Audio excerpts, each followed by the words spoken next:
परमेश्वर के धन्य नाम की महिमा हो।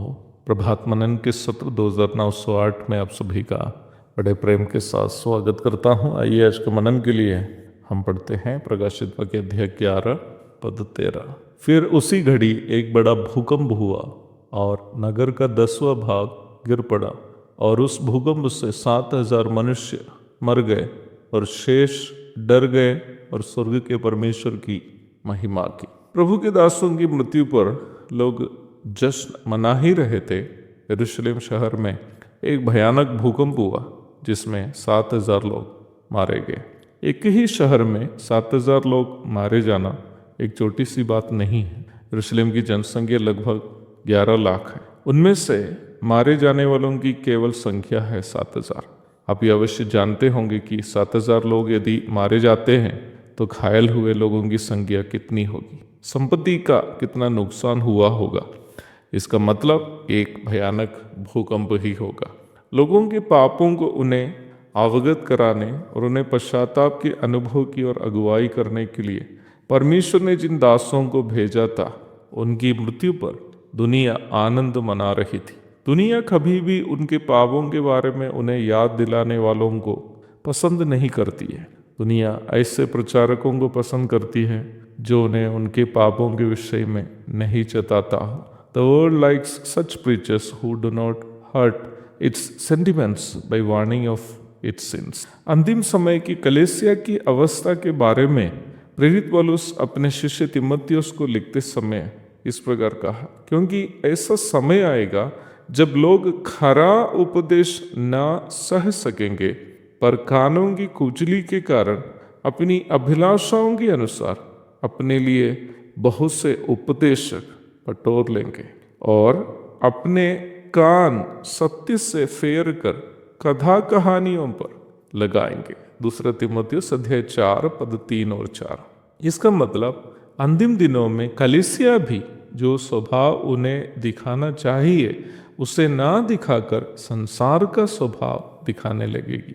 यदि संसार में जब कलीसिया है वचन में आलेखित सच्चाइयों का प्रचार करने वाले लोगों से संसार का स्वभाव यही हो, तो उस समय क्या स्वभाव होगा जब संसार में प्रभु की कलीसिया नहीं रहेगी। कलीसिया अंधकार में डूबी दुनिया में परमेश्वर की ज्योति प्रदान करती है। कलीसिया यहाँ से उठा ली जाने के बाद अंधकार दुनिया को डुबा देगा।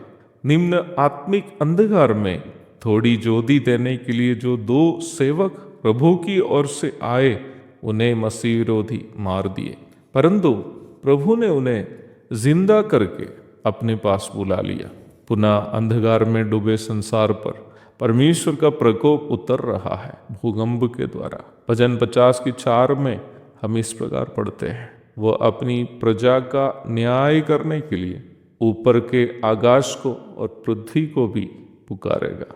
परमेश्वर अपना न्याय का काम पृथ्वी और आकाश के द्वारा करता है।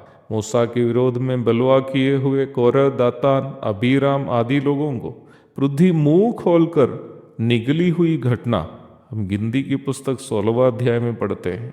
आकाश से ओले गिरने से मिस्र में जो विपत्ति हुई थी हम निर्गमन के 9वां अध्याय में पढ़ते हैं। इस प्रकार परमेश्वर अपना प्रकोप संसार पर पृथ्वी और आकाश के माध्यम से करते हुए हम पूर्व में भी देखते हैं। और यहाँ प्रभु के दासों की मृत्यु पर जश्न मनाने वाले यरूशलेम शहर विनाशकारी भूकंप से तहस नहस होते हुए हम देखते हैं। छठी मुहर खुलते समय भी एक भयानक भूकंप होते हुए हम अध्याय 6 की 12 में पढ़ते हैं। दूसरा भयानक भूकंप को हम प्रारंभ में पढ़ी गई पद में अथवा यहाँ पर देखते हैं।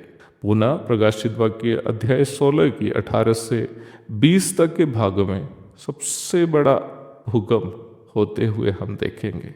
उस समय यरूशलेम शहर 3 टुकड़े में विभाजित हो जाएगा, अर्थात वो तीसरा भूकंप सबसे खतरनाक होगा। परमेश्वर के प्रकोप का तीव्रता नियमित रूप में बढ़ते जाते हुए हम इन घटनाओं से समझ पाते हैं, अर्थात हर बार दंड देने के बीच में भी पश्चाताप करने और प्रभु के पास लौट आने का अवसर भी प्रभु प्रदान करते रहता है। एक और शुभ दिन की धन्य कामनाओं के साथ आज का मनन में समाप्त करता हूँ।